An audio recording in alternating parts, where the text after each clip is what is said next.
আমার আদুরের মোটর সাইকেলটা নিয়ে আসলাম আবার কাজ করানোর জন্য আইলমারা মোড় বুলবুল ভাইয়ের দোকানে।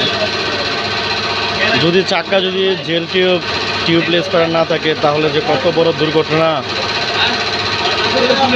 হতো তা হয়তোবা বলা মুশকিল। কারণ আমার এই পিছনের জায়গাটা গতকাল টিউবলেস করা, তারপরেও ফটোস করে ছাড় দিচ্ছে আজকের মধ্যে।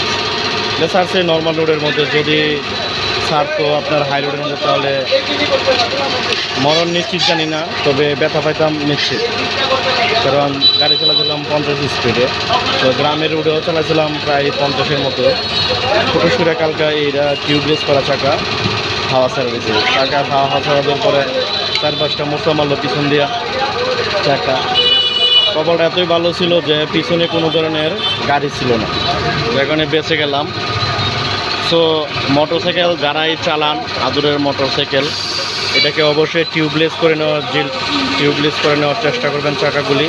যেগুলো চলতে কোনো ধরনের তার কাটা বা কোনো ধরনের কাজ ভাঙা, নানা ধরনের কিছু পিন বিনতে পারে। বিনলো যেগুলো টিউবলেস করা থাকলে আপনার ওই চাকাটা থেকে হাওয়া বের হবে না। যাই হোক, গতকাল এটা ফুটুস করে কেন জানি আজকে করে ছাইড়া দিয়েছে। ছাইড়া দেওয়ার পরে আপনার হয়েছিল, বেঁচে গেলাম দুর্ঘটনা হয়েছে।